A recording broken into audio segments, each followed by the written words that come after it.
আসসালামু আলাইকুম। আমরা এখন এনএসআই 2025 এর যে রিক্রুটমেন্টের পরীক্ষাটা হলো সেটার আমরা অন্য একটা ম্যাথ সলভ করব। আচ্ছা, এই ম্যাথটাতে আপনারা থাম্বনেলে দেখতে পাচ্ছেন ম্যাথটা দেওয়া আছে। তো এখানে বলা আছে যে টেরাডাটা নামে একজন ব্যক্তি, তিনি একটা টিমকে একটা প্রজেক্ট করার জন্য বললো। ঠিক আছে, এক টিমকে একটা প্রজেক্ট করার জন্য বললো। ঠিক আছে, তো এই টিমটা সেই প্রজেক্টটা শুরু করে দিল। শুরু করার পর তারা 16 ডেজ কাজ করার পরে এই টিম থেকে 25% ওয়ার্কার লিভ নিল। ঠিক আছে, তো অ্যানাদার 75% ওয়ার্কার এই বাকি কাজটুকু শেষ করলো। ঠিক আছে, তাহলে কোশ্চেন করা হয়েছে যে এখানে টোটাল এই প্রজেক্টটা শেষ করতে কত দিন সময় লাগছে। তবে এখানে একটা কন্ডিশন দেওয়া আছে এরকম, সেটা হচ্ছে যে এই টিম যখন কাজটা স্টার্ট করলো, সব ওয়ার্কার 100% ওয়ার্কার নিয়ে যখন কাজটা স্টার্ট করলো, তখন তারা 60 ডেজ ওই 100% ওয়ার্কার কাজ করলো। কাজ করার পরে যতটুকু প্রজেক্ট বাকি আছে, ওই প্রজেক্টটুকু শেষ করলো হচ্ছে 75% ওয়ার্কার। কথা বুঝতে পারছেন বিষয়টা? সাপোজ এই প্রজেক্টটা করার জন্য আমাদের এক্স ডেজ দেওয়া হয়েছিল। কত ডেজ? X days. তাহলে বলেন তো, এক্স ডেজ যদি টোটাল ডেজটা হইতো, তাহলে 16 ডেজ ওয়ার্ক করার পর আর কতদিন বাকি আছে? তাহলে এক্স মাইনাস 16, এত ডেজ বাকি আছে। তাহলে 75% ওয়ার্কার যদি এই এক্স মাইনাস 16 ডেজে কাজটা শেষ করতো, তাহলে আমাদের ওই পূর্বের নির্ধারিত সময়ের মধ্যেই কাজটা শেষ হয়ে যেত, তাই না? কিন্তু তারা সে কাজটা করে নাই। এই 75% ওয়ার্কার যে কাজটা করছে, তারা ওই রিমেইনিং কাজটুকু শেষ করার জন্য টোটাল এক্স ডেজ সময় লাগাই দিয়েছে। বুঝতে পারছেন? তাহলে আগে আমাদের সময় লাগছে কতদিন? 16 দিন। ঠিক আছে, পরবর্তীতে এক্স মানে 16 ডেজে এটা শেষ হওয়ার কথা ছিল, বাট ওয়ার্কার চলে যাওয়ার পরে 75% ওয়ার্কার তারা ওই রিমেইনিং কাজটুকু শেষ করার জন্য ওই এক্স ডেজেই কাজ সময় লাগাই ফেলছে। তো এখন আমাদের কোশ্চেন করা হয়েছে যে টোটাল আমাদের এই প্রজেক্টটা শেষ করতে কতদিন সময় লাগলো, এটা একটা কোশ্চেন। তো আসুন আমরা এখন এটাকে সলভ করার চেষ্টা করি। আচ্ছা, তো এখানে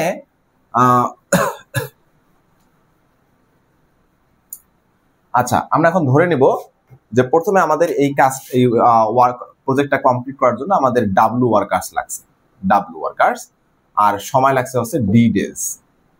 ঠিক আছে, তো আমরা এখানে ওয়ার্কের ইউনিট হিসাবে ইউজ করব ওয়ার্ক ইউনিট হিসাবে ইউজ করব ওয়ার্কার ডেজ। ইউজ করব ওয়ার্কার ডেজ। ঠিক আছে, ওয়ার্কার ডেজ এটা ইউনিট করব। যেমন ধরুন ফিজিক্সের মধ্যে আমরা ওয়ার্কের যে ইউনিট ব্যবহার করি জুল, এটা হচ্ছে নিউটন সেকেন্ড।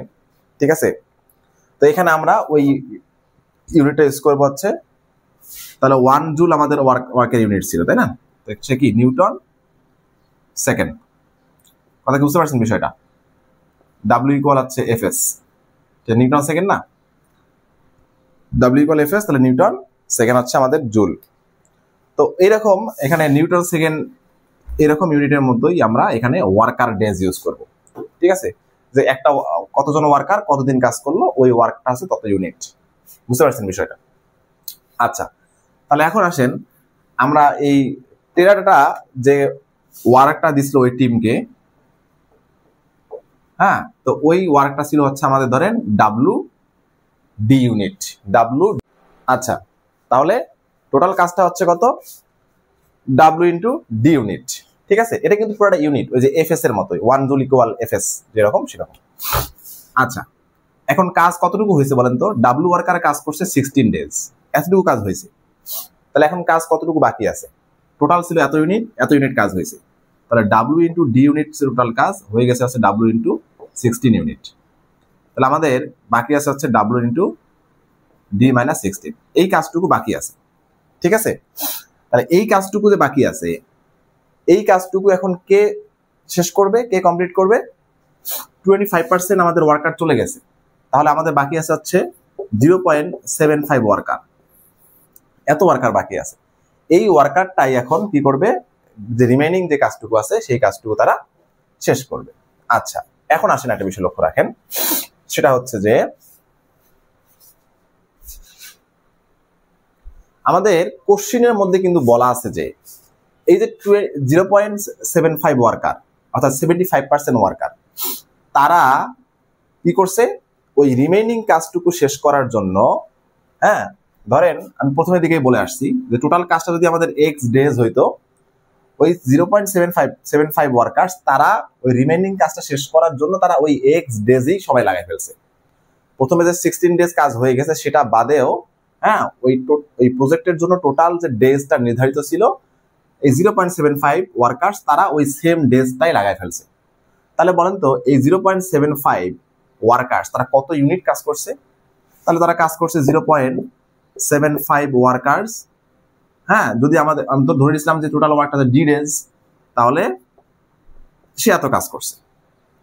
0.75 ওয়ার্কার্স, হ্যাঁ এরা কাজ করছে 0.75 ওয়ার্ক ডেজ কাজ করছে, মানে টোটাল ডে কাজটা করছে। আচ্ছা আমাদের কাজটা কত ইউনিট বাকি ছিল? এত ইউনিট।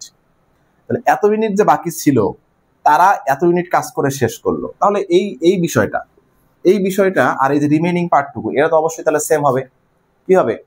মানে মাল্টিপ্লিকেশনটা কি হবে? সেম হবে কিনা, মানে যত ইউনিট বাকি ছিল আর তারাও একটা ইউনিট কাজ করে শেষ করলো। এখানে ওয়ার্কার্স বেশি ছিল, ডেজ কম ছিল। এখানে আমাদের বিষয়টা হচ্ছে যে ওয়ার্কার কম আছে কিন্তু ডেটা বেশি লাগাইছে। তো আলটিমেটলি বিষয়টা কি হয়ে গেল? বিষয়টা প্রপোর্শনাল। মানে বিষয়টা এরকম, ধরেন তিনজনে 2 দিন কাজ করছে আর 2 জনের লাগছে তো আমাদের বেশি লাগবে, 3 দিন কাজ করছে, বাট মাল্টিপ্লিকেশনটা তো সেম। তাহলে 3 × 2 6, এখানে 3 × 2 6, মানে বিষয়টা এরকম। 3 জনের 2 দিন লাগছে, 2 জনের 3 দিন লাগছে, বিষয়টা এরকম। তাহলে এখানেও এই পার্টটুকু তাহলে কি হবে? সেম হবে। তাহলে আমরা লিখতে পারি W × D - 16 ইজ ইকুয়াল হচ্ছে 0.75, হ্যাঁ W × D। তাহলে এই W আর এই W আমি কেটে দিলাম। ওকে, তাহলে এখানে আসতেছে D - 16 ইকুয়াল 0.75 D। তাহলে এই পোর্শনটা এদিকে নিয়ে আসি। তাহলে D - 0.75 D ইকুয়াল হচ্ছে 16। তাহলে এখান থেকে D কমন নিলাম। D কমন নিলে এখানে থাকে 1 - 75 ইকুয়াল 16। ওকে, তাহলে এটা মাইনাস করলে থাকতেছে 0.25 D ইকুয়াল 16। তাহলে D ইকুয়াল আসতেছে 16 ডিভাইডেড বাই 25 ডিভাইড বাই হচ্ছে 100। আমি একবারে ডেসিমেলটাকে ফ্র্যাকশনে কনভার্ট করে দিচ্ছি।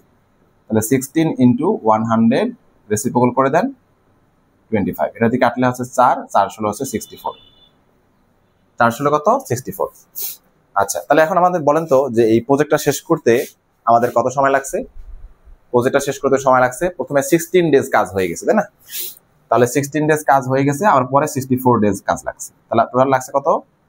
80 ডেজ। তাহলে এই কোশ্চেনের আনসার হচ্ছে আমাদের 80 ডেজ।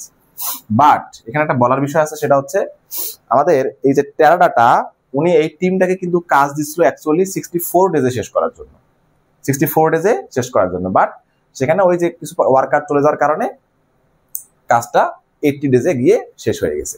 ঠিক আছে, তো এই হচ্ছে আমাদের এক্সপ্লানেশনটা।